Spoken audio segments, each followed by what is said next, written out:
2015, dual advised by Jack Gilbert and Maureen Coleman. His current faculty position as assistant professor at ISB is supported by a gift from the Washington Research Foundation. Microbial communities are complex and adaptive. Complex adaptive systems continually reorganize themselves in response to the environment. Gibbons investigates how the structure and composition of evolving ecological networks of microorganisms change across environmental gradients. In particular, he is interested in how ecological communities in the gut change and adapt to individual people of their lifespans, host genotype, host development, and host behavior, and how these changes impact human health.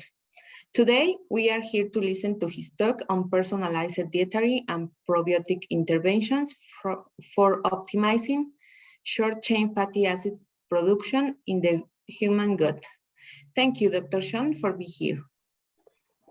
Well, thank you so much for the invitation to present at this symposium.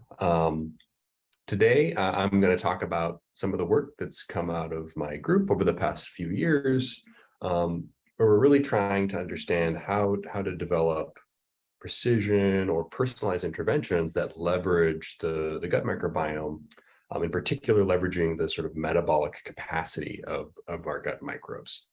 How do we leverage the microbiome to design personalized or precision therapeutics? Oops. Okay. So as introduction, I think our understanding of the microbiome has reshaped a bit how we think about ourselves as entities. We're more than simply human beings, right? We are these complex ecosystems composed of hundreds of different species that interact in various ways, and we're just beginning to sort of unearth all those interactions. But what's become apparent is that over the course of our evolution, a fair amount of the functionality of our bodies has been outsourced to these microorganisms, and they are a critical part of our phenotype. So the Human Microbiome Project is already about 22 years old, I suppose, at this point.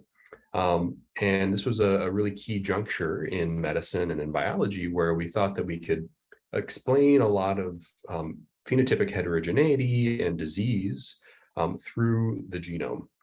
We know the genome is a filter on our phenotype. It sort of determines how we respond to environmental exposures, diet, exercise, even drugs. But what became clear in the past couple of decades is that the genome doesn't tell the whole story. There is a lot of variance that is unexplained, even with this genomic information. And it's also become clear that the microbiome acts as another one of these organismal filters on our phenotypes, to determining whether or not we go down health or disease trajectories. And so that's sort of the focus of our work. To give you a quick background on the gut, which is particularly where we focus a lot of our energy. The human microbiome is actually all over the body, everywhere that's exposed to the outside world, from the skin to the mouth to the gut, the vaginal canal. But the vast majority of the biomass in the human body is in the colon. Of all the bacteria in the human body, vast majority of them live in the colon. Within the gastrointestinal tract, you see that there's very, very few microbes living in the upper GI, in the small intestine, the esophagus, the stomach, very, very few bacteria compared to the colon, where, the host seems to just allow for microbes to grow unrestricted in a kind of anaerobic bioreactor. Higher up in the gastrointestinal tract, the host wants premier access to the diet. So we produce a lot of antimicrobial peptides, and we keep the pH really low so that we can have first dibs on the dietary components that are coming through. But in the colon, we kind of let things off the leash and we let the microbes go wild. So there's oxygen gradients, there's pH gradients, and there's a bacterial load gradient. In addition to top to bottom biogeography, there's also sort of a lateral biogeography. If you look at a slice of say the colon, there are microbes that tend to specialize at living near the boundary of the epithelium on the mucus layer. And there are other organisms that live in the more kind of anaerobic lumen, where there's more sort of dietary compounds to chew on. And so there's definitely biogeography there as well. It's really complicated, but by and large, it's just a big batch bioreactor where you get big boluses of material that start off with very few microbes in them, in the things that we eat, at least very few gut microbes in them. And by the time they leave, there's about 10 to the 12 cells per gram of stool. How do we think about the dynamics in this system? This is something I thought a fair amount about. We just had a preprint out on this recently, which these plots are from. But the way we're thinking about it is, when you take stool samples that are sampled, say, day to day, that's about the highest frequency you can get poop from people is about once a day, because that's about how frequently we poop. But the actual dynamics of the microbes within the gut happens much faster than the rate at which we're able to sample them from stool. So microbes are doubling between minute timescales to hour timescales, and they have to grow fast enough to keep up with the dilution rate so they don't go extinct within the system. And so when you sample stool, you're sampling an endpoint of all these internal dynamics. And it's sort of a dynamical steady state, essentially. And what we know is if we sample time points from a human being over time, we see that all the kind of dominant taxa in their system maintain pretty darn stable average abundances at, say, the month to year timescale. This is maybe not true in the case of severe perturbations like antibiotics or radical shifts in diet and lifestyle, but for the average person who's healthy, it's a very stable system. Our microbiomes kind of persist stably on sort of year timescales. One final piece here on the far right is a calculation we looked at where we took the average abundance of a microbe. So each dot is a microbe and it's colored by these 4 different people where we had time series data. So the average abundance of that microbe in that person over time is the x-axis, and then this average growth rate, which is inferred by the replication rate or the peak to trough ratio. These values are correlated significantly with one another, although it's quite noisy. But the fact that growth rate and abundance in stool are correlated somewhat suggests that organisms are growing approximately exponentially as you sample them from the gut. Which is good for metabolic modeling, which I'll talk about later. How do we define a healthy microbiome? This is another question that comes up a lot. And I'd say that there's just many, many ways that what could define a healthy microbiome is a whole universe of microbial diversity, and we subselect a subset of that as an individual as we develop through life. And there are many ways to have a functional set that is completely healthy. This is just an example of 10 different people. The dimensional reduction here is colored by donor, fecal donor. These are all people who were screened to be fecal donors for fecal transplants to people who had recurrent C. diff infections. So we know that all these people are very, very healthy. They've been screened for all known diseases. Their stool was screened for all known pathogens. So we know they're healthy folks. And yet they're all kind of unique microbiome snowflakes, right? They cluster with themselves over time. So the time points from a single individual seem to group together in a bunch, and people separate across. The separation seems to be driven by unshared species.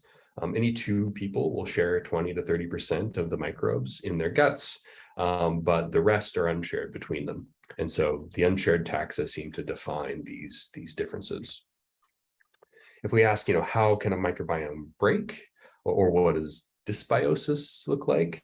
Dysbiosis is sort of a vague term for a bad microbiome. It doesn't really mean that much, I would say, on average, because there are actually many different ways that the system can break. So this is a meta-analysis that was run by Claire Duvalet back when I was a postdoc in Eric Alm's group, where she looked at a number of diseases and wanted to look at multiple independent studies within a given disease and ask, are there particular taxa that are consistently enriched or depleted in these disease states? And she found that there were. She found that indeed there were things that were consistently enriched or depleted across studies for different diseases, but the fingerprints of these were quite different. So for colorectal cancer, for example, you saw that there were a small number of taxa that were enriched in the disease state, right? So the bad guys were enriched in colorectal cancer as opposed to the healthy controls. Whereas in diseases like IBD or inflammatory bowel disease, you saw the opposite kind of pattern, where it wasn't that the bad guys were enriched in IBD, it was that the good guys were depleted, right? The bugs that were doing beneficial things for you, like producing butyrate, in particular kind of butyrate producing Clostridia, these taxa were depleted in the disease condition. And there were other conditions that had other patterns. For example, diarrhea, you can see, has a lot of different hits.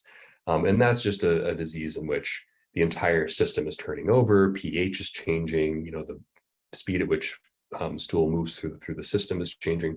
And so because it's such a large perturbation, you see a much larger turnover, and lots of different things are significant.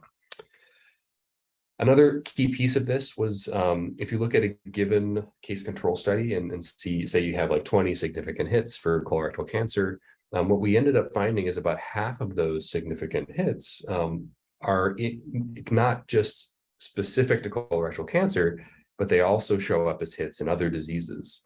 So, if you want to know what's diagnostic of a given disease, you actually need to look at your significant results in the context of many other diseases to really hone in on and identify those features that are specific to the disease of interest, because you get a lot of overlap. And then finally, we looked at a few other derived metrics like beta diversity, alpha diversity. There weren't that many consistent things going on there, although for alpha diversity, for one disease, we saw a consistent result, which was that if you had diarrhea, it didn't matter how that was induced, whether it was C. diff or E. coli or some other kind of induction of diarrhea, you saw lower alpha diversity in general, which isn't terribly surprising. Okay, so that's sort of my high-level introduction of the microbiome, health, and disease. We know a lot about who lives where under what conditions. We've done the natural history, right? This is Alexander von Humboldt's picture of a mountain from somewhere in South America. I forget where he had mapped out the distribution of species along an elevation gradient. And we've done something fairly similar for the gut microbiome. We kind of know what species are enriched in what disease or which are enriched in health, or across different populations or demographics. So a ton of work has been done there. But how do we link all of that information to functional outputs? I think that's the key challenge in the next phase of microbiome research, to really get towards translation and understanding how we can modulate health and disease. And the key thing to look at, in my opinion, there is the small molecules that are produced by our microbiota. Our microbes are essentially a factory, a small molecule factory. They're taking our dietary substrates, they're taking in host substrates like mucins, and transforming them into a myriad of bioactive small molecules, some of which are absorbed into the bloodstream and have distal effects in tissues throughout our bodies, right? There's this intimate conversation happening between our microbiota and our bodies. We don't yet have the Rosetta Stone to decipher what's being said, whether something's an insult or something's soothing, but we're kind of learning that as we go, as we collect these large, dense data sets. And I think in order to make progress here, we can't be reductionist. We really actually have to expand our horizons out to all the different systems of the body, not only just the microbiome, but taking measurements from the blood, phenotypic measurements, clinical measurements, even behavioral measurements from the human organism to get at how everything behaves in the context of the system, right? It's sort of greater than the sum of the parts. An element within the system might behave differentially when it's isolated from the system than it's when it's embedded within the system. And so it sort of requires us to collect a lot of information from a lot of different angles. And just to give you an example of one of our efforts here at ISB and how we've sort of tackled this system scale deep phenotyping data collection paradigm. This is just a clinical trial, a sort of schematic of all the data that's gone into a clinical trial on COVID-19 that's being run here at ISB called the INCOV trial, led by the Heath Lab. Jim Heath's our president. And it outlines sort of a new paradigm, I would say, for clinical trials, which is, classical clinical trials try to collect data from as large of a population as possible to maximize your power when calculating some sort of effect, right? But oftentimes clinical trials fail, even if you're very powered. And if you don't have a lot of underlying information about the phenotypic heterogeneity in your population, you often are back to the drawing board without much information about what to do next if your trial fails. However, if you ran a smaller trial, so you sacrifice your power somewhat, but you collect an enormous amount of information about your population, if, for example, there are responders and non-responders, say, in your population, and there are sort of phenotypic markers for those responses, well, that becomes apparent when you analyze those data, and it gives you, even if your trial fails and it's in its endpoint, it gives you the next step for what to pursue for your next investigation. So my lab joined back in 2018, and we've been working on sort of integrating the microbiome into this multi-omic deep phenotyping picture of the human body.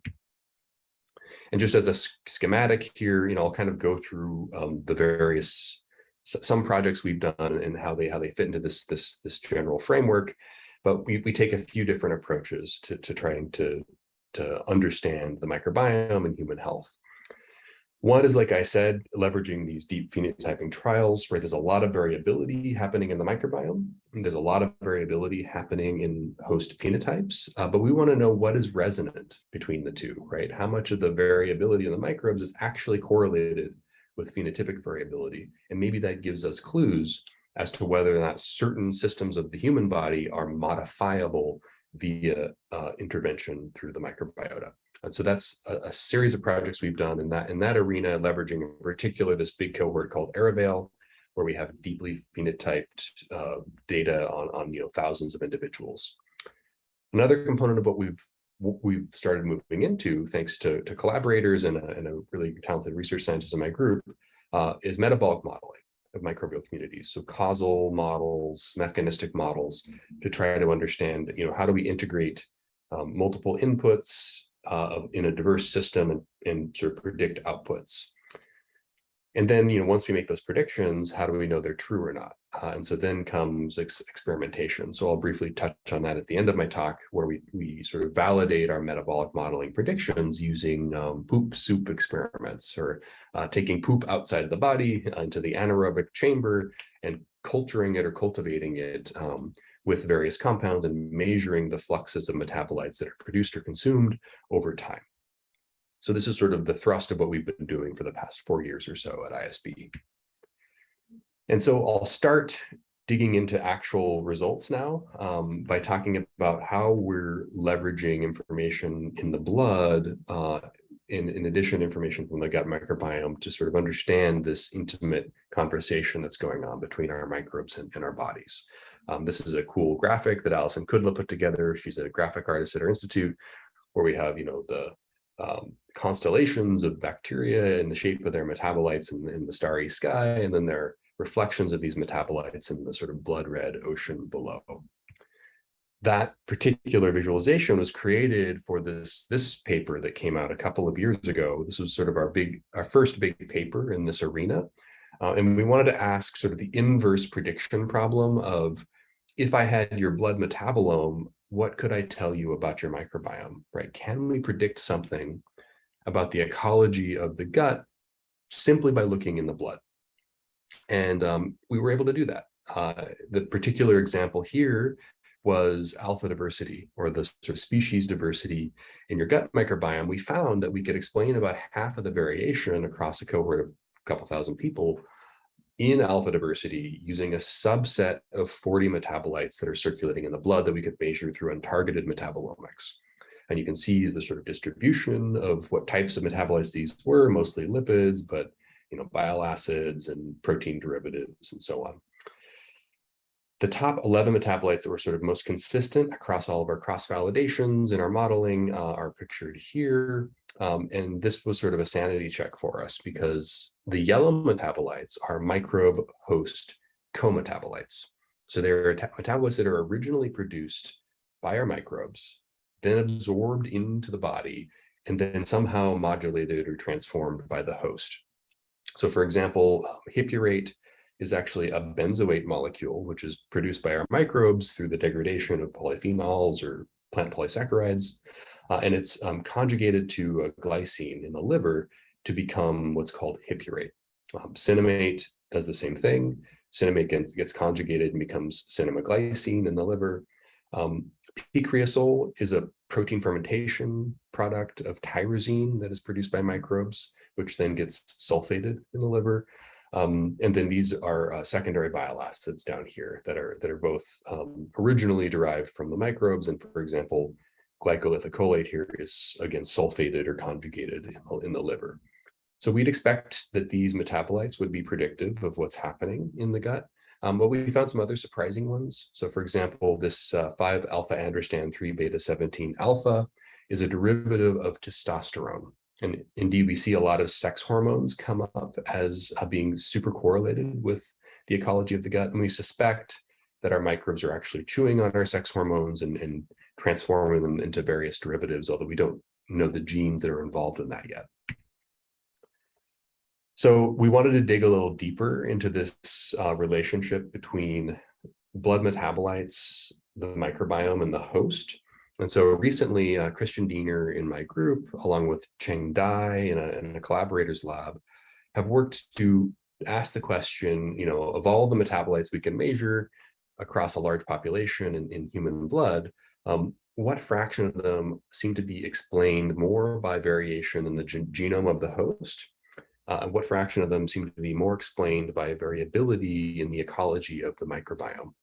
And so we looked at these jointly, and so we could also look at the hybrid cases where we look at metabolites that are explained by both the genome and the microbiome. And this is sort of what we're finding in aggregate. The preprint, this is not unpublished now. This is actually preprinted, and you can find it on bioRxiv, and it's on my lab website if you want to look it up. So, we have genomes, we have microbiomes, and we have about 1,000 metabolites. We can look at these regression models. We have confounders that we control for, like sex, age, kinship, and BMI. And about 60% of the metabolites that we can measure in blood show a significant association with either the microbiome or the genome, including these hybrid cases. So there are some things that are only associated with the microbiome, like cinnamoglycine that we talked about just a second ago. And there are other things that are only explained by variation in the genome, like this N-acetylcitrulline. If we look at the fractions of these different types of associations, we find that about 60% of these significant metabolites are exclusively associated with variation in genera within the gut microbiome. About 30% of these are hybrid cases where the genome and the microbiome contribute to explaining variation. And then about 12% are exclusively explained by the genome. So most of the variation in the metabolome seems to be explained by the microbes. And then there's a bunch of other cool results from this preprint that I don't have time to talk about much, but here's just one example that's fairly intuitive, where we saw that secondary bile acids, which are derivatives of primary bile acids are produced by us, by the host in the liver, and excreted via the bile ducts into the guts. They help us solubilize fats to absorb fat from our diet.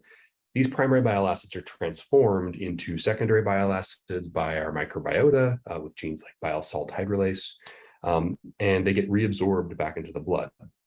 And so if we look at unconjugated forms of these secondary bile acids that are coming straight from the colon, they're exclusively associated with variability in the microbiome, which is the green here. If we look then at this similar molecules that then become conjugated in the liver, and so this purple and orange are showing the same backbone secondary bile acid, but with different liver conjugates. So this is deoxycholate, and this is deoxycholate with a glucuronide added to it. And this is deoxycholate with a sulfate added to it. And then again for glycodeoxycholate and then glycodeoxycholate sulfate.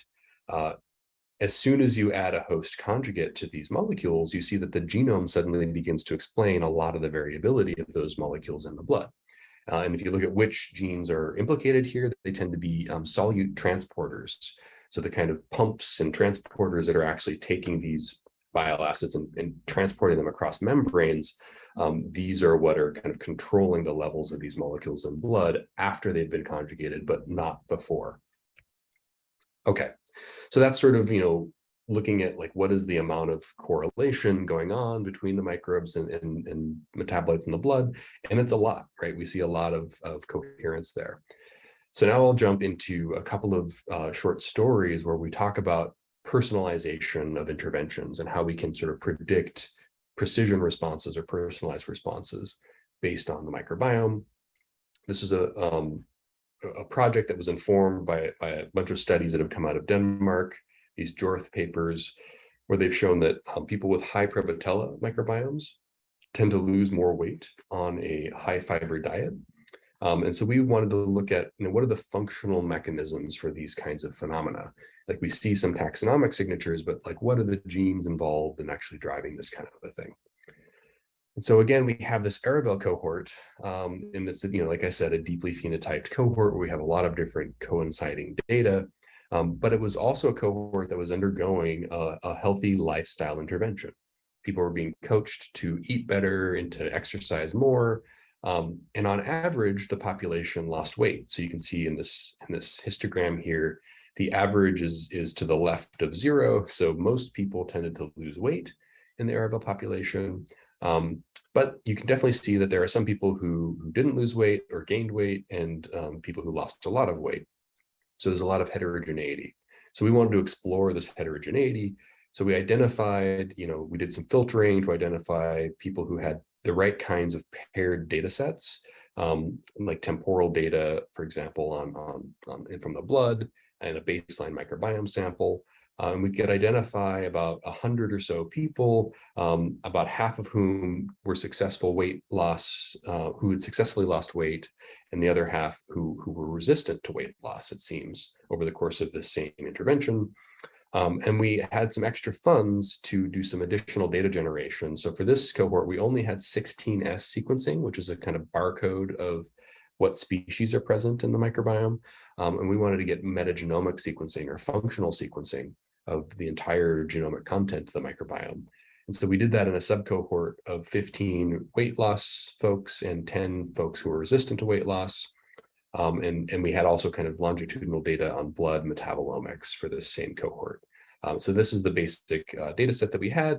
The blue, here's the BMI over time here. You can see that most people had a baseline sample and about a 6-month follow-up.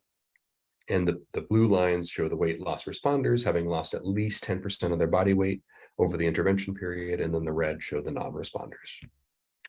And just a quick overview of these results, because I won't have time to go into it in too much detail.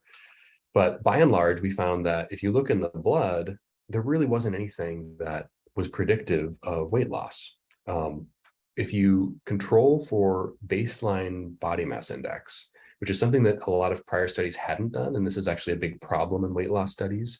It's well known that there's a correlation between your BMI and your weight loss, even if there's no intervention, even just sort of randomly following people over time.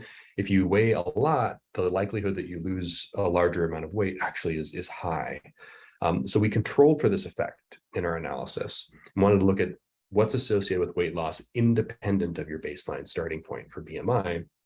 And in the metabolites in the blood, in proteins, in diet, and even in 16S abundances, there was lots of things associated with body mass index, independent of weight loss, but almost nothing associated with weight loss, independent of body mass index, except for this one protein called the KIT ligand, which has been shown previously to be associated with weight loss. So we then also looked at the metagenomic data that we had for a smaller cohort of people. And again, we replicated the result that we couldn't really see any significant associations taxonomically with weight loss in our population. But as soon as we looked at the functional genes, we saw a bunch of hits for weight loss. So there were about 31 functional genes that were significantly associated with either being able to lose weight or being resistant to weight loss. And so what were these features? Generally speaking, we saw things like cell wall synthesis for gram-negative organisms as being positively associated with weight loss, and then some kind of amino acid metabolisms associated with being able to lose weight. Because we saw this cell wall synthesis signal, we decided to look at growth rates or replication rates across these various phyla. And what we found is that for the gram-negative anaerobes like Bacteroidetes and Verruca microbia, there was actually a significantly higher average replication rate or growth rate in those who had an easier time losing weight. So if you could lose weight, your microbes were on average growing a little faster, which is kind of interesting. Those who had a hard time losing weight, we saw a signature of a lot of different stuff, honestly. But some of the things that popped out to us were amylases. So we found that enzymes involved in the degradation of starches were enriched in people who had a harder time losing weight. And so if you were better at extracting sugar from starch, it was more difficult for you to lose weight, which sort of makes sense. And this is sort of our little model we built here to kind of show how we think our results fit together, where organisms that can grow quickly, sure, degrade polysaccharides and starches, but quickly consume those simple sugars and turn them into short chain fatty acids. That reduces the caloric harvest from the diet and improves, metabolic functioning and lowers inflammation and so forth. Whereas more sluggishly growing microbes with a lot of these starch degradation genes, they can't compete for the sugars as well. And a lot of these sugars then become absorbed and the caloric harvest increases from our diet. So this is just an example of how we can kind of try to explain the variability in responses that we see, and potentially it's translatable, right? You might be able to identify populations of people before they undergo a simple lifestyle intervention for weight loss and say, okay, this group of people is going to have an easier time, and this other group of people could potentially have a harder time losing weight. I'm going to jump directly into another story. I'm trying to pack in a lot of cool science here while I can. This just came out, actually. So here we were looking at personalization of drug responses and how the microbiome fits into that story. Statins are the most prescribed drug, I believe, on planet Earth, but definitely in the United States. But it's well known that, and I should step back, statins are an LDL lowering drug or a cholesterol lowering drug that are designed to prevent heart attacks, essentially, to sort of prevent heart disease. But it's well known that there's a very wide range of effect sizes for the same exact dose of a statin. So this is a particular study from 2016 with thousands of individuals. And you can see that some people have a really huge response in lowering their LDL when they take a statin, but there's a subset of people that actually see higher LDL cholesterol after a year of taking a statin. But on average, people see about a 50% reduction, which is sort of the clinical target. And so the drug company wants to hit this average, but nobody really is average, right? Nobody's an average human. And so you have a wide range of responses. So how do we explain these responses? Well, we wanted to look at the microbiome. There had been some work on genomics that can explain some of the variability, but we wanted to see how much could be explained by the microbes. So in the Arabelle cohort, we actually had about 250 or so individuals who were known to be taking statins. And of those, we actually had validated information on the dose of statin they were taking, whether it was a low, a moderate, or a high intensity statin. Of course, statins are drugs that inhibit an enzyme, a host enzyme called HMG-CoA reductase. This is the rate limiting step in cholesterol synthesis, and this is the mechanism by which statins reduce cholesterol in the body. Now, if this is being inhibited, the upstream substrate for this enzyme, HMG-CoA, will build up, right? And this CoA moiety actually gets cleaved by an esterase over time, and you can get a buildup of HMG. But no one had really looked at this as a marker of statin efficacy. And so we thought we kind of needed a cross-sectional marker of efficacy rather than looking at LDL itself. So we thought we'd try to harness this particular metabolite in our blood metabolomics to see if we could see an association. And indeed we did. So plasma HMG is completely uncorrelated with LDL cholesterol in people who are not taking statins. But in people who are taking statins, you can see clearly that there is people who really have a great, who have higher LDL cholesterol have less HMG building up in their blood, and those who have more HMG building up have lower LDL cholesterol, as you would expect, right? So more inhibition of the enzyme leads to lower LDL cholesterol. And we can kind of show that as you increase the dosing of statins, you see more and more and more buildup of HMG, and this is associated with a concomitant decrease in LDL cholesterol. So that's sort of a marker we were using to quantify response, on-target response to statins. Another little validation we ran is we had about 9 or 10 genomic variants that are known or have been validated to be associated with people's responses to statins. And this is the strongest one. It's in the ApoE gene. And we can see that HMG is not associated with this genotype in people who are not taking statins.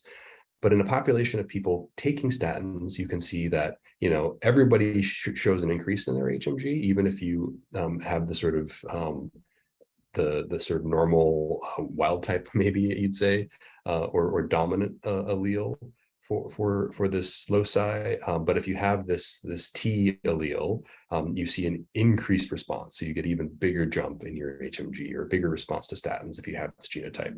So this was a sanity check that our HMG was also associated with these known genomic loci. And then if we now look at the microbiome, we start to see some interesting effects. So here we're looking at alpha diversity now, and these are tertiles of alpha diversity. So the lowest diversity folks, the medium and highest diversity folks for both, I think, Shannon and species diversity.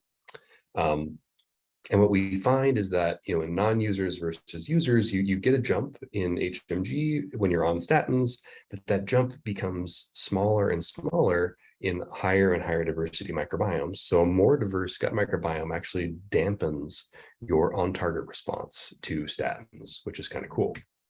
A prior study that looked into the microbiome and statins, their focus was more on how statins affect the microbes rather than how microbes affect responses to statins. But we wanted to kind of replicate what they had done. And so they had clustered microbiomes into what are called enterotypes. And we did the similar clustering on our data set, and we found the same exact 4 clusters that they identify, which is 2 that are dominated in Bacteroides, 1 that's dominated in Prevotella, and then another one that's enriched for essentially Firmicutes or Ruminicaceae. And this BAC2 group, so these 2 Bacteroides dominated groups, the BAC2 group is generally associated with obesity or poor metabolic health, and it's also associated with lower levels of short-chain fatty acid producing Clostridia like Faecalibacterium, and we see that replicated as well. And so just to kind of summarize the overview of this project, you know, we saw with alpha diversity an association, but with these enterotypes, we saw furthermore another association where different enterotypes showed differential responses on target responses to statins. And the strongest response to statins was seen in this BAC2 group, the sort of putatively unhealthy enterotype. It's also the enterotype that has the lowest alpha diversity. And so that sort of fits with our model that low alpha diversity also shows a higher on-target response. Now, that's all fine. And you do want to have a response to statins, but statins have side effects. And what we found is that people who had the strongest on-target responses to statins also had the strongest side effects in terms of metabolic disruption or prediabetes. So we see that HOMO-IR or HbA1c or insulin or glucose, no matter which marker you look at, in these 2 BAC groups, people show out bigger perturbation to their metabolism when on statins, in addition to showing higher on-target responses. Whereas this Ruminicaceae group, while it shows a significant effect from a statin, so the on-target effects are still significant, you really see no perceptible change in the metabolic effect or side effect of the statin. So we think that this information could potentially be used to give precision dosing recommendations to patients for statins. And I should quickly mention that we combined genetics and the microbiome into a model for explaining statin effect. And what we found is that the 2 effects were completely independent of one another. So, you know, about 5% of the variation could be explained by the genome, and about 5% of the variation could be explained by the microbiome, but that variation was independent. So if you combine the models, you could explain about 10% of the variation. So it seems like combining genomics and the microbiome for drug efficacy could be a really promising avenue. Okay. So that's sort of looking at these large cohorts with deep phenotypic data to look at personalized responses or potentially precision therapeutics. I'll end off now by talking a bit about another wing of the lab, which is looking into metabolic modeling. Like, how do we use mechanistic models to make precision and predictions for how people respond to dietary probiotic, prebiotic inputs. This is going to leverage a technique called flux balance analysis. And I don't have a lot of time to go through all of this, but if you're not familiar, it's essentially a linear algebra problem where you have, say, a stoichiometric matrix, which is a matrix that kind of keeps accounting for all the reactions and all the metabolites and how much of what metabolite goes into what reaction. The flux vector is essentially the velocity at which material moves through a given reaction, and this is adjustable. You do some tricks here to assume a steady state, which allows you to come up with a unique solution to these models, where essentially you assume all inputs are equal to all outputs. So S times V is equal to 0. You can add a lot of bounds to the various fluxes. And this is what are called constraints often. This is also referred to as constraint-based modeling. And it allows you to sort of very rapidly find solutions to these really big, complicated networks. Just a quick example of one of these metabolic networks, right? You have these reactions 1, 2, 3, 4, 5, and 6. And you have metabolites A, B, C, and D. And this was what a stoichiometric matrix would look like for this particular set of reactions. So just to give a quick example, reaction 2, we can see that it consumes metabolite A, and it produces metabolite B, right, with a +1 and a -1 here. So this kind of keeps track of the accounting, and then the flux vector is multiplied against this matrix to come up with the sort of, the solution. What this is showing now is this shape here in the middle is the allowable solution space where S times V is equal to 0.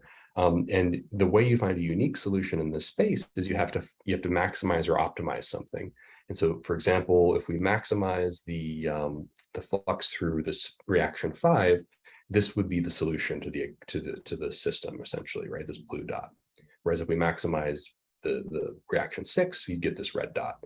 And usually this is done in higher dimensions than just 2. So you get these, flux cones or n-dimensional flux cones. And oftentimes you're using a more complicated optimum for finding a unique solution. And for bacteria, it's often biomass production. So you usually are maximizing biomass production. And so this brings us to a model that Christian Diener, who's just a brilliant research scientist in my group right now, has built. He actually built this while he was in Osbaldo's lab, who you all know well, down in Mexico, and kind of continued and finished it up when he came up to my lab. And what it is it extends FBA to multi-species communities. So you can essentially build what I would say like a digital twin or an in silico gut of a person. You can set the abundances of all the bacteria in a given person's ecosystem using sequencing data. So you sort of set the initial conditions of the relative abundances of all the taxa. You can map those taxa that you find in sequencing data sets to a database of genome scale metabolic models called Agora, which captures most of the bacterial diversity in the human gut. And you also have to then initialize a diet. And so you can use standardized ones that we already have access to, like the standard Northern European diet or the standard Mediterranean diet, or you can design personalized diets. And so those are the initial conditions that you set, personalizing the microbiome and personalizing the diet. And then you run the model forward, and it gives you these predictions for outputs for a given set of inputs. There's also some fancy tricks that are run here to make the model work. I will quickly say that if you don't do these tricks, you end up with like one species dominating the system. And I don't think I have time to get into that, but you can read the paper if you want to explore that further. Again, this is this cooperative trade-off that we have, and I think I have to keep breezing past it in order to make time here. Okay, so let's look at what the model actually produces once you've run it. This is actually from this MyCom paper that Christian, Osbaldo, and I are on, where they had a couple hundred people from, I believe, Denmark and Sweden, Scandinavian cohort, where they initialized these MyCom models with all these folks' microbiomes and fed them all the exact same diet. So they were all being fed the sort of standard Northern European diet.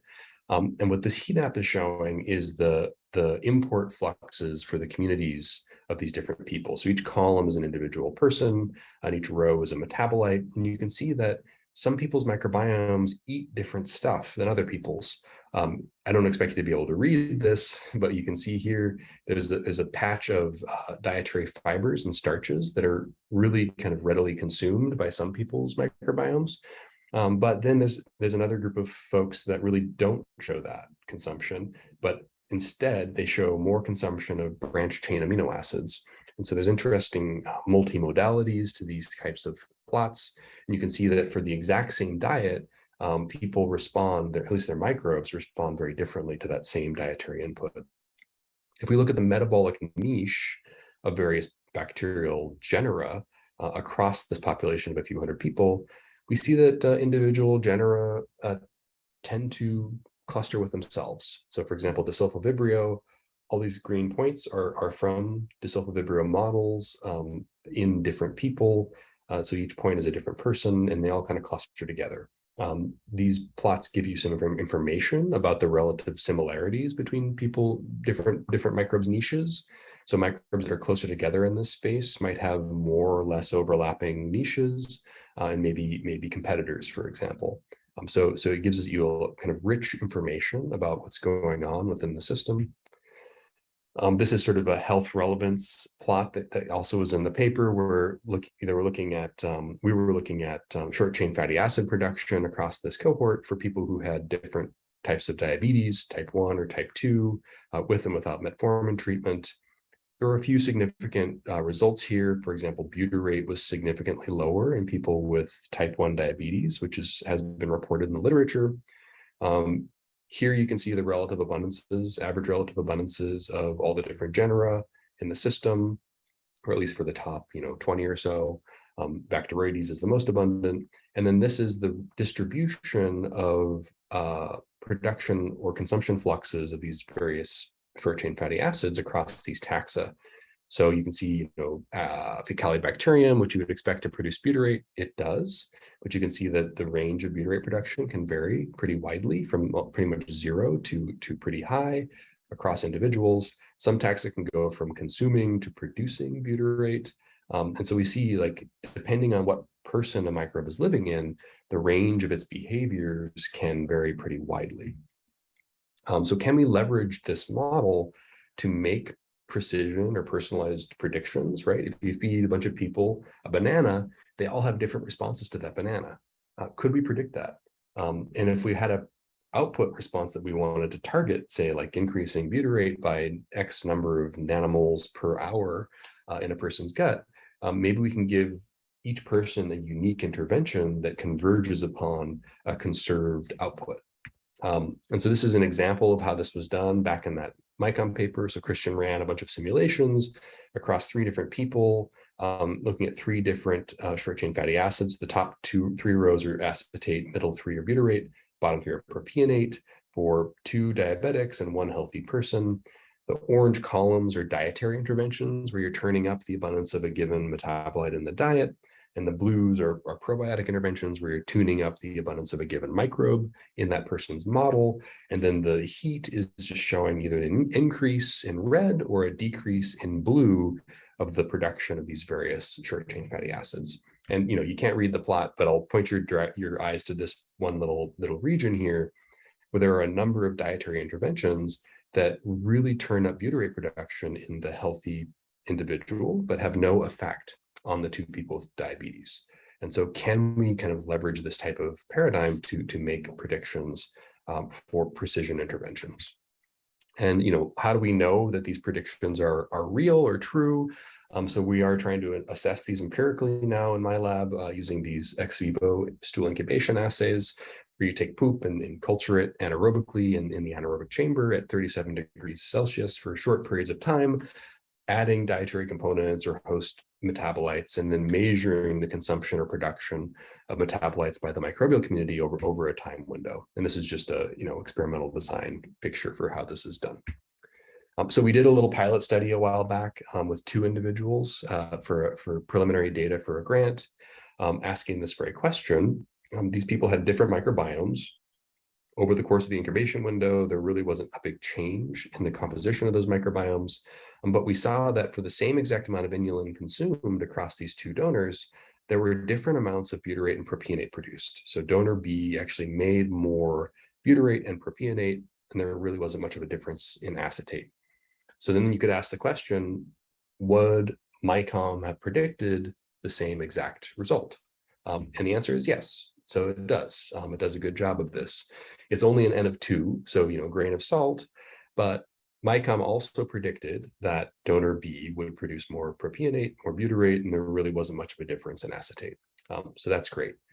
Now we've tried to extend this type of framework to other external data sets that collaborators have access to. So these are other ex vivo studies that have been done with larger numbers of people. So this is 2 different studies, both with about 10 people in them. And we can show that, yeah, quantitatively, our predicted propionate and butyrate production is correlated with measured butyrate and propionate production across these independent cohorts. We can now then look back at the Allowable data set that we have access to, and we can sort of simulate interventions at a population scale. So here we're showing butyrate production on the x-axis, and this is a histogram for a standard Northern European diet or a Mediterranean diet. And so you can see that people's butyrate productions are tightly distributed towards very low levels on a standard Western diet or the European diet. But as soon as you push people towards a Mediterranean diet, you really jack up the butyrate production, which is what you would expect. But there's a subset of individuals who cannot increase their butyrate production through switching to a Mediterranean diet. They remain low producers. And what we find is that for these folks, there's no kinds of dietary interventions that we can run on these people to turn up butyrate. You have to have a paired probiotic intervention in order to bring these people back up to higher levels of butyrate production. And so we think that this is a method of trying to engineer our interventions and combine, say, probiotic and dietary interventions to achieve a desired output. And this is like additional data we had from Allowable. It's very noisy, but you can see, C-reactive protein, generally speaking, is a very noisy measure that we tend to take from the blood because it's sensitive to a lot of things, right? If you sniffed some pollen yesterday, maybe your C-reactive protein jumps up really high. But despite all of that, we find that people who are predicted to produce more butyrate on a sort of standard European diet, on average, they have lower systemic inflammation or lower CRP than those who produce less butyrate. So we think this is an interesting potential modifiable component here of the microbiome that we can have access to. One final thing I'll present here is the in vivo validation that we've done recently of this type of modeling framework, where we could pull down data from the Sonnenberg lab, a recent paper in Cell, where they had 18 individuals on a 10-week high fiber dietary intervention. They expected that all these people would be doing better after a high fiber intervention. They would have lower inflammation. But what they ended up finding is there were clusters of different responders. So some people did not reduce inflammation over the course of this intervention. In fact, inflammation actually increased a little bit, I believe, in this group. And there were 2 groups of lower inflammation after this 10 weeks, but the kind of exact immune profile of this differed between these 2 groups. Now, if we run MyCom and we ask, does SCFA production somewhat help us to resolve these groups, we do find that people in the high inflammation group are predicted to produce in aggregate less butyrate and propionate, and these other 2 kind of lower inflammation groups produce more of these short-chain fatty acids, and this group 2 group actually produces the most of all 3. So we think that perhaps MyCom is going to provide us with a window into why we see heterogeneous responses here. So now I will wrap up. I believe I'm pretty much at time here. This is sort of a cartoon of some of the things we're trying to do in my group, where we really want to build both statistical models, mechanistic models, and a sort of a library of associations and interventions that eventually will allow us to kind of rationally engineer inputs into the body that leverage our microbiota to achieve specific quantitative clinical outcomes, with something we're calling, ecological therapeutics. And so that's sort of the long-term vision of our group. And with that, I thank all the people who've done all the work, really, really talented lab that I'm privileged to work with, in addition to some amazing collaborators. I got to thank the Washington Research Foundation for providing startup funding for my lab. And thank you to everyone here for listening. Thank you so much, Dr. Sean, for your very, very interesting talk. Now we have time for a few questions.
Hi everyone.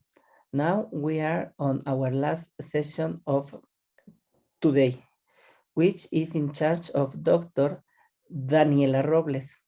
Dr. Daniela Robles obtained her PhD from the University of Cambridge, UK, in February 2015, under the supervision of Dr. David Adams at the Wellcome Trust Sanger Institute. During her PhD and postdoctoral research, she studied the mechanisms of genetic predisposition to the aggressive skin cancer melanoma and contributed to the development of tools to interpret and visualize genome sequencing data.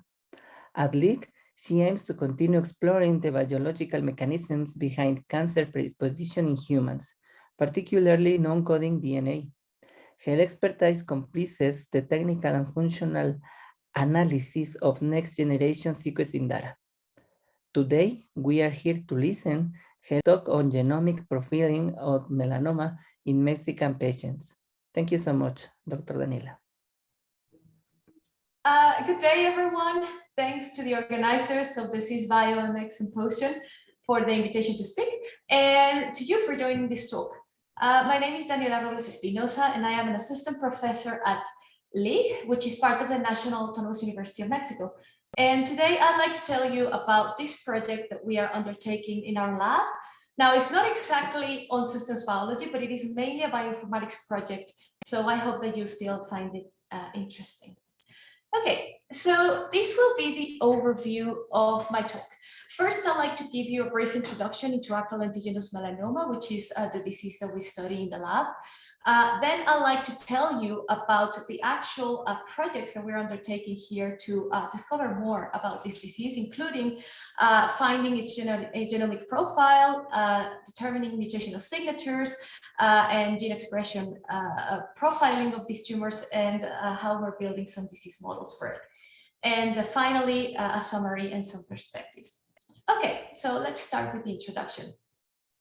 So first, what is melanoma? So melanoma is the most aggressive type of skin cancer, as it represents only about 4% of all the dermatological cancers, but causes about 75% of deaths from this malignancy. Now, its cell of origin is a melanocyte, and the melanocyte, as you can see in this graph here, resides in the basal layer of the epidermis. So if we have here drawing of the skin, the epidermis, the dermis, and the hypodermis, and if we do a zoom in here between the epidermis and the dermis, then we see melanocytes there living in the basal layer of the epidermis. And their main biological function is to produce a melanin in response to UV irradiation. So melanin is able to absorb the most harmful components of ultraviolet light, and that way they protect the genome of the skin cells from being damaged by UV light, incoming UV light. And of course, this is known as the tanning response. And this is the main function of melanocytes in our body. Now, the majority of melanoma cases are indeed caused by an excess of UV irradiation. So when we expose ourselves to the sun for very long periods of time, or just very constantly, then the UV irradiation is too much for the melanocytes to protect the skin, and then this causes mutations. And if mutations accumulate, then that can lead to cancer. So about 90% of melanomas are indeed caused by UV irradiation. Now, another important thing to say about this type of cancer is that its incidence has been increasing constantly for the last 40 years. And this graph that I show you here is from the US, but this is seen in many countries around the world, in which Mexico, the National Institute of Cancer in Mexico City estimates that about there's been an increase of about 500% in the incidence of cancer in the last 4 decades. And it is thought that this is due mainly to 2 different causes. The first one is that we have become better at detecting skin cancer. So now more cases are discovered and are registered in these records. And also that there's been a change in the behavior of the populations over the last 40 years. So for example, it is now much more common to be able to go, for example, to the beach as a cheap holiday and expose ourselves to the sun than it was a long time ago, 50 or 60 years ago. So it is thought that a combination of two factors has led to this very dramatic increase in melanoma. And finally, also, when diagnosed at advanced stages, melanoma has in general a poor response to chemotherapeutic treatment. And this is of importance in low and middle income countries. Mexico, in Latin America, as it is the treatment that most of the patients have access to.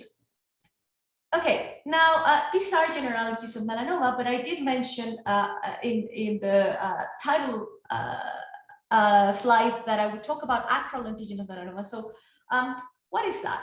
So melanoma, as many other types of cancer, is divided in subtypes, and these I'm showing here are the recognized clinical pathological subtypes. And these 6 that you see here are the major ones. There are many, but these are considered the most important. These 6 differ in their clinical presentation.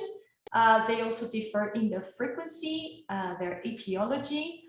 For example, the first 3 that you see here, called superficial spreading melanoma, nodular melanoma, and lentigo-maligna melanoma, arise in hair-bearing skin. So this means skin that has hair, for example, the trunk, the arms, or the legs. And these are mainly caused by UV radiation, as we saw in the previous slide. However, these second 3 subtypes that you see here are rarer, so they have a lower frequency in the population, and they are generally not associated with UV radiation. So mucosal melanoma, as its name suggests, arises in mucosal parts of the body. Uveal arises in the eyes, and finally, acral indigenous, which is the focus of this talk. Now, acral indigenous melanoma derives its name from its location and its how it grows. So it arises in the palms of the hands, in the soles of the feet, also subungual locations. And it is because of this location and how it presents, it's usually misdiagnosed as other conditions. So for example, it can be confused with diabetic ulcers or warts or fungal infections. And it is a rare subtype of melanoma, as I said before, comprising only 1 to 8% of diagnosis in European descent individuals. However, if we see a map of the distribution of melanoma subtypes in several countries around the world, then we see that acral indigenous melanoma is the most common in certain places, such as Mexico here, Peru, some countries in Africa, and some countries in Asia. Now, an important note about this map is that it shows the proportion of melanoma subtypes around the world, but it doesn't really tell us anything about incidence. The incidence of this type of cancer seems to be the same around the world, at least that's the best knowledge that we have so far. And the differences that you see in this map are actually thought to be due to the incidence of UV-induced melanoma, which does vary dramatically in different countries around the world. However, acral indigenous melanoma being the most common type of melanoma in Mexico and other countries in Latin America makes it an important reason for us to study it. Now, another set of characteristics for this type of cancer is a lower 5 and 10 year melanoma specific survival rate than other types of melanoma. As you can see here in this graph, comparing extremity non-acral cutaneous melanoma versus acral indigenous melanoma, acral melanoma in general, and you see a significant difference there in survival. Also, that because it is it's rare in countries such as the US and the United Kingdom and Australia, this means that it has been understudied, right? Compared to other types of melanoma that are much more common in these countries that traditionally undertake the majority of studies in this area. And because it's understudied, then its causes are mostly unknown so far. A few studies have classified or graphed, let's say, tumors depending on the location, for example, within the soles of the feet, as we see here in this graph. And they have noticed that tumors tend to accumulate on the pressure surface of the feet. For example, as you can see here, well, most of the tumors, as you see in these colored squares, are actually located where the foot touches the ground. And this has led some authors to speculate that mechanical pressure has something to do with its origins. And so far there are a few studies that are attempting to see if this is actually the case, but so far it's not been proven, and it's still a hypothesis. Whether there are genetic causes of this type of cancer is also unknown. Also, its genomic profile is different to those melanoma subtypes that are caused by UV radiation. In this figure here, I am putting a study of a few tumors, a few acral tumors from Liang and collaborators, and they show that less than half of the tumors seem to have mutations in these genes, BRAF, RAS, and NF1, and these three genes are the classical drivers of cutaneous non-acral melanoma. So their genomic profile seems to be different as far as we can tell, and therefore that means that its management and its treatment will have to be different as well. And finally, well, because we don't know too much about these melanoma subtypes, there is a lack of therapeutic options. Immunotherapy is the best option at the moment that these patients have. However, it is generally very expensive, especially so for Latin American countries, where the majority of cases are still treated with immunotherapy. So as you can see here from all the things that I've said so far, we can identify a problem. So our problem is that there is a type of cancer, acral indigenous melanoma, that is the most common type of melanoma in Mexico and in other countries in Latin America, Africa, and Asia. We can also see that it has worse prognosis than other types of melanoma, as it has not been sufficiently studied, at least compared to these other subtypes of the disease. Its causes are currently unknown, and there are not enough therapeutic options. So this leads our lab to ask ourselves, how do we investigate the causes of ALM for short, and identify potential therapeutic targets for this type of cancer? And these are the questions, the main questions that our lab focuses on and is trying to solve at the moment. Before I go and tell you about what we are doing specifically to address these questions, I'd like to just step back a little bit and tell you a little bit about how cancer arises. And I'm doing this because I know this is a diverse audience that not necessarily studies cancer. So let's step back a little bit and see a bit of a genomic theory of cancer. So it is recognized now that cancer is a disease of the genome, at least mainly, as many mutations in genes have been shown already to promote the growth of cancer. And this has led, famous researchers and people that study the disease to say that it's not only a disease of the genome, but that it is the most common human genetic disease. And the reason for this is that mutations in the DNA of cells in our body can accumulate, and that leads to tumor growth. So how does this happen? So at the origin of life, when there is a fertilized egg and it's a diploid genome, here we see the nucleus, then this is formed and it starts to evolve into a person, right? So as this happens, and as DNA is copied in cells to multiply and grow, mutations can be accumulated, can start to accumulate in these genomes, and well, that can lead to cancer in the end. So how does this happen? First, we can have, for example, in the first divisions, we can have something called an intrinsic mutation process, and this can be due, for example, to inherited variants in our genomes that make certain proteins more effective or less effective at repairing DNA, for example. So we have differences there. Maybe we can't repair DNA as effectively, and a few mutations start to accumulate due to this. And this is going to last, for the rest of our lives, because we carry those mutations or these variants. Then, as grows, environmental and lifestyle exposure begins to play a role in this. So, for example, if we make choices such as smoking or exposing ourselves to UV radiation, then those environmental factors have an effect also in the genomes of our cells and can lead to a different kind of mutations now to starting to accumulate in these cells. If this process continues, then many mutations can accumulate and a benign tumor can arise, because these mutations may fall now, if we have enough, they may fall in genes that are important for cell cycle control, for example. And that could lead to these genes not functioning properly and therefore leading to a dysregulation in the growth of cells and an expansion of these cells forming a benign tumor.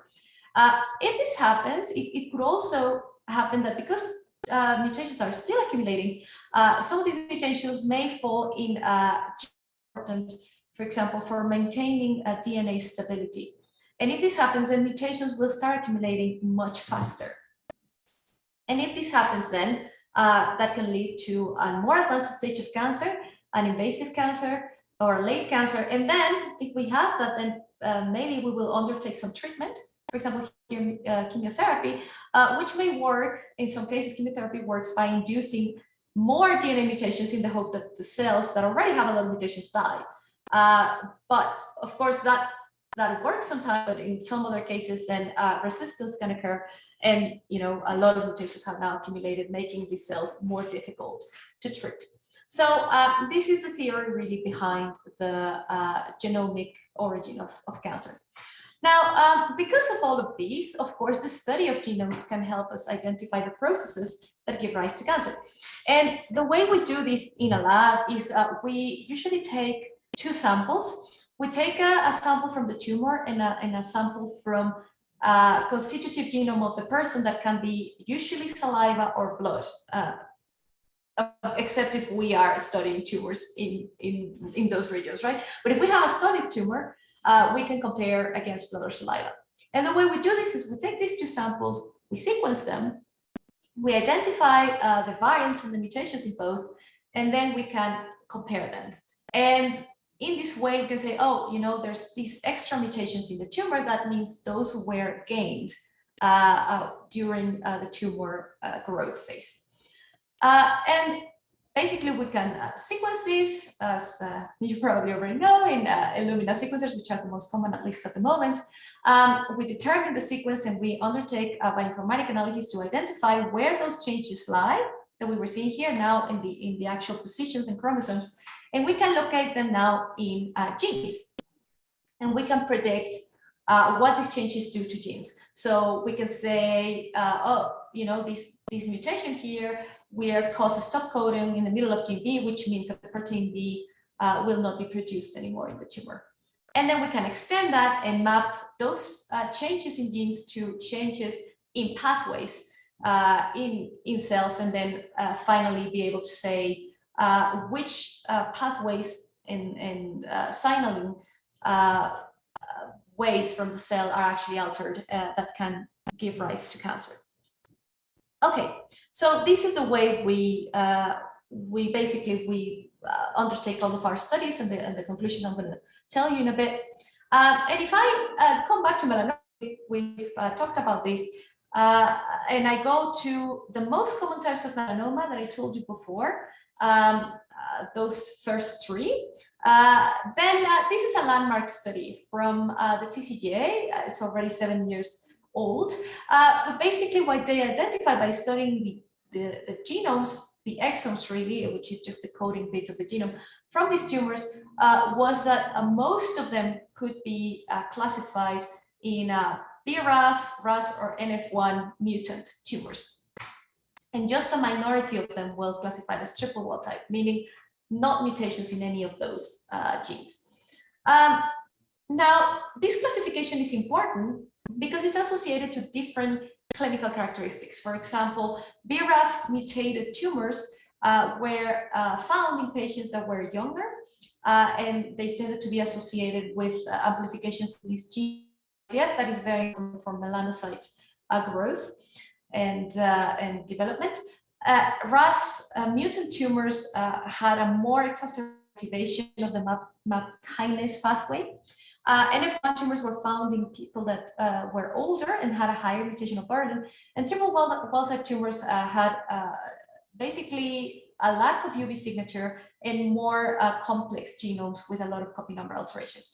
And this is important, of course, because then that can be associated with different drug targeting techniques and methods. So, for example, bigger tumors can be treated with vemurafenib, for example, which is a drug that very finely targets BRAF mutant tumors, and it won't, this drug will not work in any of the other 3 subtypes. So knowing the genomic profile of tumors can help identify what the best treatment could be for patients that suffer from these tumors. So this is the value of doing this genomic classification.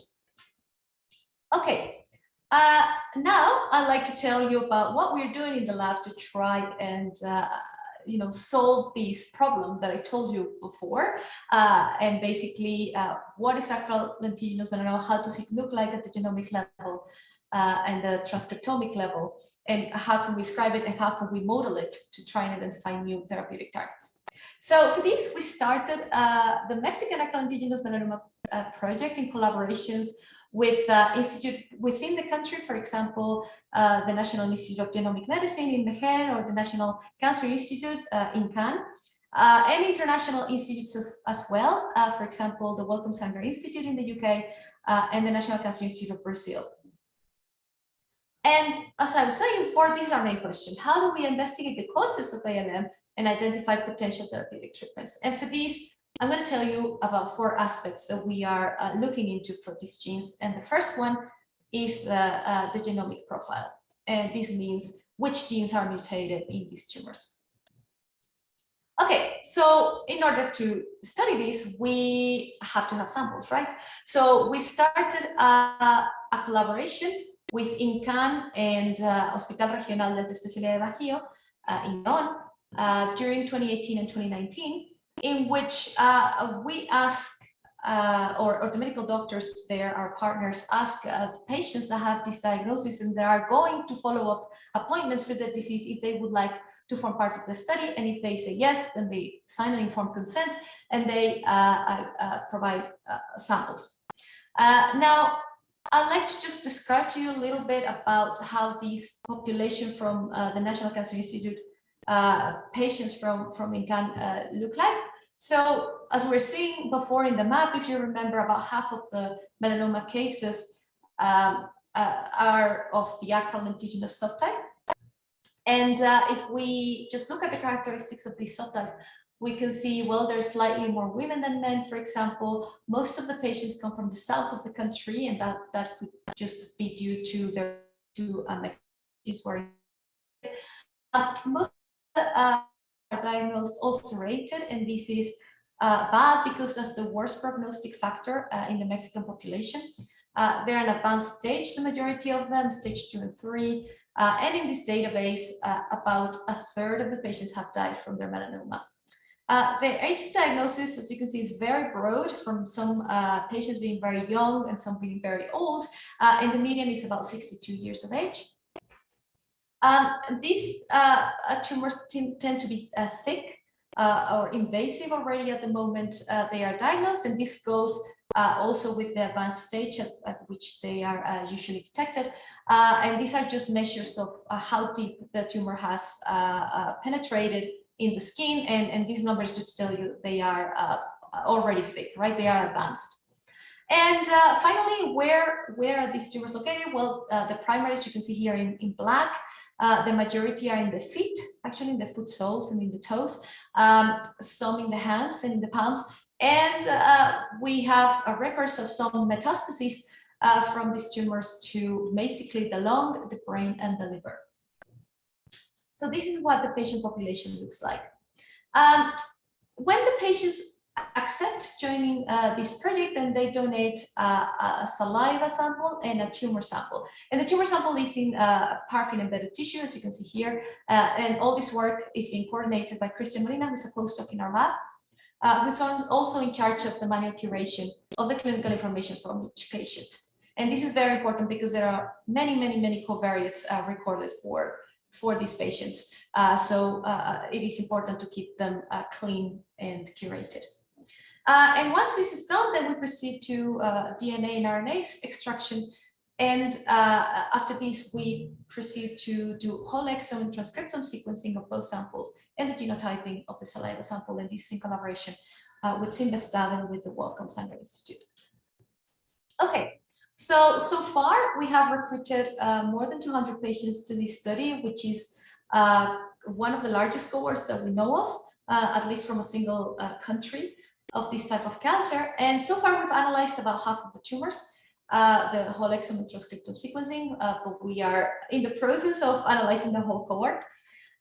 We're performing alignment, variant calling, copy number calling, and doing a lot of checks to ensure that samples are not contaminated and they have not been swapped, and that we are eliminating artifacts associated with FFPE fixing.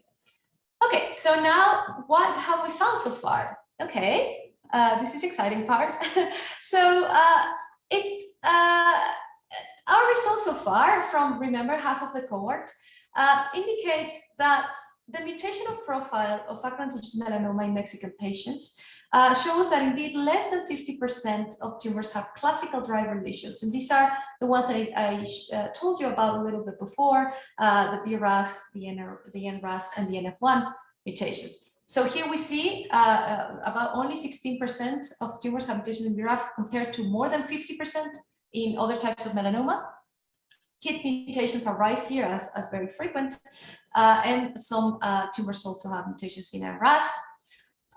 We also see that samples taken from the same patient, in some cases we have primary and metastasis, and primary and recurrences, indicate that their mutational profiles are similar, which is expected, of course, but the very few differences that we see so far may indicate new mutations that are important for the tumor to spread, for example, and we're at the moment still analyzing those.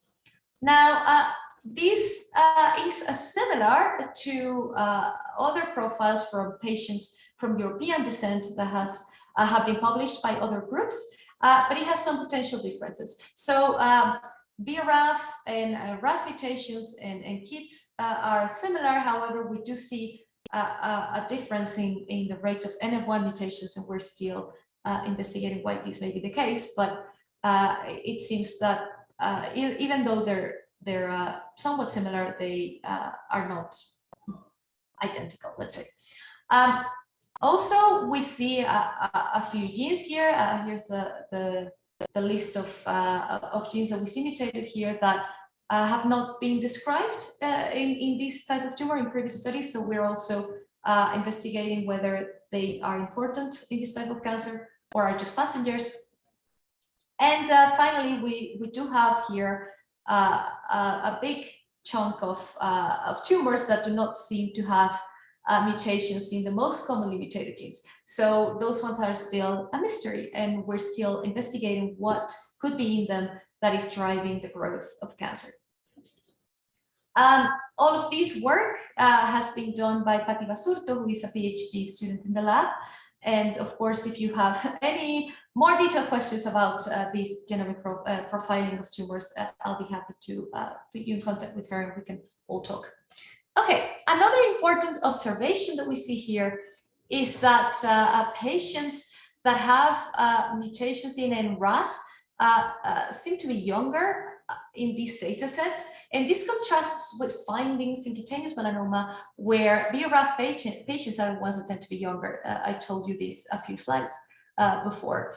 So this is an interesting observation that points to a different etiology maybe for this type of tumors than the cutaneous melanoma tumors. Now, we've also done DNA copy number profiling for these tumors, and we see here that known oncogenes are amplified. Here, for example, you can see telomerase is amplified, cyclin D1 and cyclin 4, for example. And known tumor suppressors are lost, for example, CDKN2A and NF1 in these Mexican patients. And these, of course, can point to genes that also are important in the growth of this type of cancer, but that are not just mutated by a point mutation, for example, but that larger alterations are the ones that are causing that these genes don't work as expected. We also see that subungual tumors, and those means the ones under the nails, have a higher number of copy number alterations than the tumors in the hands and in the feet. And this does indicate potentially a different etiology. And indeed, if we look closely, or more closely at triple wild type tumors, I'm using triple wild type here to indicate tumors that are not mutated in NRAS, BRAF, or KIT. Then we also see that KIT altered in these tumors have a higher number of copy number changes. And here you can see the R chromosome level quantification. Red is more copies and blue is less copies, let's say, of those chromosomal fragments. And you can see it by a genomic profile here.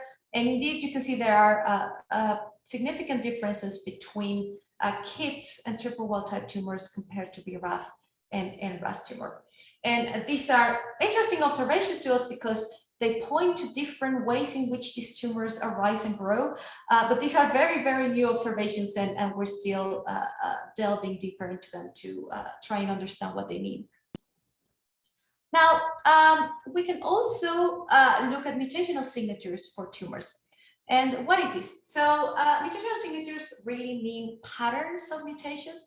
And in this graph, which I've taken from the Cosmic website, you can see all the tumor types at the top, and you can see the signatures, meaning the different patterns that have been identified of mutations in the rows.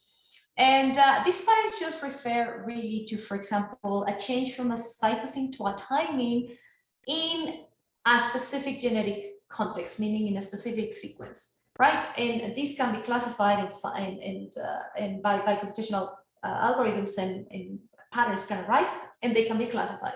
And this is what this means. So as you can see, several patterns can be found, some of them in all tumors and some of them just in specific types of tumors. So for example, we see here that signature 4 is the one that has been associated to smoking. It is a pattern that cigarette smoke leaves mainly in organs that are in contact with cigarette smoke. And of course, that signature is only seen in liver and lung and organs that are actually affected by smoking. And it is a similar case with signature 7, which is the one associated to UV radiation, which can be seen, for example, here in melanoma and in types of cancer that are in regions of the body that are exposed to the sun, as it makes sense, right? So in this way, we can do something akin to a archaeology of the genome, find what mutations are there, and then from there try and identify what caused these patterns and therefore what caused this cancer. Now we're trying to do this, and I want to emphasize that this is work in progress, and this is likely to change, but I'd like to show it to you here so you know that this is possible and we can do this analysis. Now, this is a non-trivial analysis. It can be very noisy, and this is why I'm saying all of this, saying maybe these results will change, but I still want to show them to you. And these have been done by Caro Castañeda, who's a PhD student in the lab.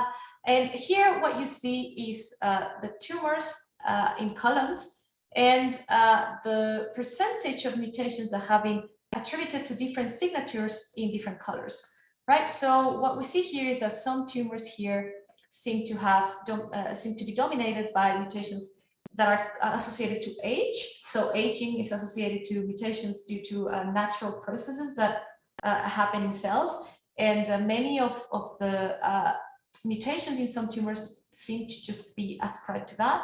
But there are some others that have, for example, UV-related mutations, but it's not a very important proportion in many of the tumors. It's a smaller proportion of the mutations, but some of them do seem to have some of these mutations caused by UV. And then we see a yellow signature here that typically is ascribed to a defective homologous recombination repair And if confirmed, this could lead us to speculate about what causes, what mutations are associated to these defective homologous recombination repair, and that could be an important etiological factor for this type of cancer. However, again, we say that these are definitive results. And then we see another pattern here in green that has not been described what its cause is, let's say. So people have identified this pattern, but they still don't know what the main cause for this pattern is. So we have another unknown signature, let's say, as well. And this is still under investigation, but it can tell us a little bit, as you see here, about the causes of this type of cancer. Now, we can also look at the tumor gene expression profile. And here, Steph Vasquez is working with RNA-seq data from this tumor. And we can see so far some preliminary analysis indicate that some genes can be found as candidates to promote tumor spread, because we can compare our metastases we have collected versus the primaries. And here in the right-hand side of the graph, you can see a lot of genes here in red. And if we can see genes here that are involved in cell matrix interactions and inflammation, in cell invasion and angiogenesis, and in cell surface receptors that are processes that are important generally for metastases. So at the moment, we are starting an experiment to try and identify which of these genes are actually involved in the metastatic potential of the cells. And we are doing this by a CRISPR activation screen for activating these genes in different cells and seeing which of those are actually capable of metastasizing to the lungs in compromised mice. Now, the RNA-seq profile of tumors can also be used to find what immune cells are infiltrating these tumors. This analysis is still ongoing. It's also a little complicated to do, but so far what we see is that most of these tumors seem to have a heavily immunosuppressive microenvironment. We see a lot of cells infiltrating these tumors, such as cancer-associated fibroblasts, M2 macrophages, endothelial cells, and regulatory T cells, which are associated with immunosuppression. And also, we see this profiling in ulcerated samples when compared to non-ulcerated samples. So we're at the moment trying to corroborate these results with other analysis and technologies. So stay tuned. I hope I can confirm these results soon. And then finally, I'd like to tell you about how we are creating disease models for drug testing for this type of cancer. And for this, we started a collaboration with Patricia Posick, who is a researcher at the National Cancer Institute of Brazil, in order to create a PDX collection from Latin American patients with Acnolithian melanoma to find potential drug targets.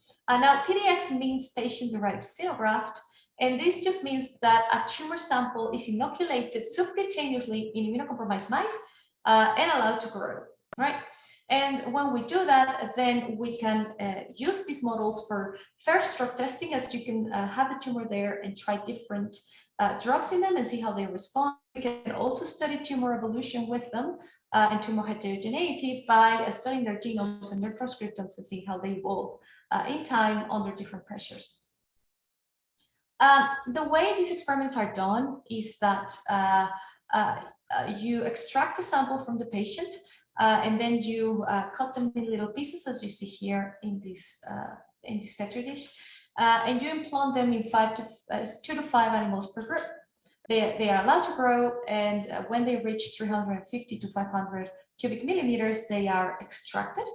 And those tumors then can be passaged into another mouse to continue seeing the evolution of those tumors, for example. They can be sent to a tumor bank for long-term storage, or they can be snap frozen and used for studies such as genomic and transcriptomic profiling. Now, the data I'm going to show to you now have been done in Patricia Posick's lab, but finally, we also have now the mice in our lab, and we are expanding the colony at the moment because we're also starting these experiments here in the next 2 months. But this data comes from her lab. Now, we work to get 90 samples from 90 patients together. You can see here some of the pictures of these tumors. As you can see, they are advanced. Usually they are extracted, as we've been talking before. And from these 103 samples from 90 patients, after they're inoculated in mice, then we see that about 2/3 of them, for example, have finished their period of observation. And of those, about half of them do grow into PDX models. They do form a tumor, and the other half, they just don't. And of the others, we see that some of them have a tumor bank and some of them are still in progress. Now, I'll show you here some characteristics of these tumors that have been implanted in these mice. Most of them come from the feet, as we have seen. That's the most common location for tumors. Most of them are primaries, and most of them are stage 2 and 3, as that is similar to the characteristics I showed you before. And here are a graph of the growth of the PDXs.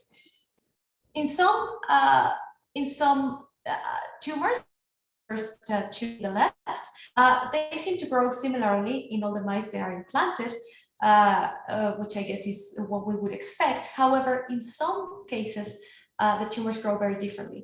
In some mice, they grow very fast, and in some others, they just don't. And this is an interesting observation that we are investigating at the moment, why this is the case.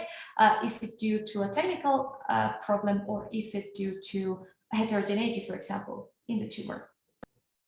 So this is ongoing. We already have set up 3 PDX models, and we're starting to investigate other things like metastatic potential with them. So I hope that, I don't know, in a year or 2, I'll have more results from these experiments. So the next steps for these is to continue establishing these models until we meet the target. At the moment, we're still missing some tumors that we want to grow for Mexican patients, so we are continue doing that. We also want to establish cell lines from these. Establishing cell lines from specifically acral indigenous melanoma is quite difficult, so we have to work on that to make it happen, and hard work. We want to establish the histological parameters as well. After that, we want to sequence both DNA and RNA of the patients and of the PDXs to compare them and to see, the responses that we see in the animals. Can we hypothesize that can be translated to humans or not? We want to test the response to potential drugs, and we want to test genes that show metastatic potential. And hopefully that's work that we can undertake within the next year. And with this, I'd like to go to some summary and perspectives. So the summary, what I've told you today is that acral indigenous melanoma is the most common melanoma subtype in Mexico and other countries in Latin America, in Asia and Africa. Its causes are currently unknown, and there is a lack of therapeutic treatments for these patients. The Mexican Acral Indigenous Melanoma Project aims to sequence DNA and RNA and genotype patients in order to search for genomic drivers and mutational signatures. Some findings so far is that less than 50% of Mexican ALM tumors have classical driver mutations. Also, that in a large proportion of tumors, we see known oncogenes such as CDK4, telomere, and CRKL amplified, while tumor suppressors such as CDK2 and NF1 are lost. Also see that these tumors seem to be characterized by an immunosuppressive microenvironment. And then finally, that we are establishing a collection of PDX models for Latin American patients with our Brazilian collaborators in order to investigate genes that contribute to the metastatic potential of acral indigenous melanoma and its therapeutic response. Now, some perspectives from our work and our lab is basically to continue collecting samples from these patients and combine data set with other researchers. At the moment, we are focusing not on paraffin-embedded tissue, but we are collecting fresh tissue in order to do other types of studies and do whole genomes, for example, which will be much more informative. We also want to not only continue current collaborations, but also form new ones. to study the genomics of cancers of importance in Latin America. So if you are interested in this, please contact us and hopefully we can talk. We also want to contribute to diversify the cancer genomics field to maximize the usefulness of the datasets that are available to Latin American patients. And also start studies, maybe not within our lab only, but also in collaboration on the genomics of other diseases that are important for Mexico and Latin America. And with that, I have reached my acknowledgement slide. Thank to you for listening to this talk. Thanks to the organizers of the CISBio-MX International Summer Symposium on Systems Biology for the invitation to speak. Thanks to the members of our lab, especially Christian, Patricia, Steph, Irving, and Carol, which you have seen some of their data in this presentation. Our collaborators at the Sanger Institute, which have helped us a lot with sequencing facilities and access to those technologies. Our collaborators at the hospitals, especially Hector Martinez Said, Aletia, and Dorian at INCAN, and Diego Hinojosa and Alberto Tavares at Hospital Regional de Alta Especialidad del Bajío. Our collaborators, Patricia Pusic and Sara Santos at the National Cancer Institute of Brazil, and to our funders for all their support for making these projects happen. And with that, I'll thank you and I'll be happy to take any questions. Thank you so much, Dr. Daniela, for your wonderful talk.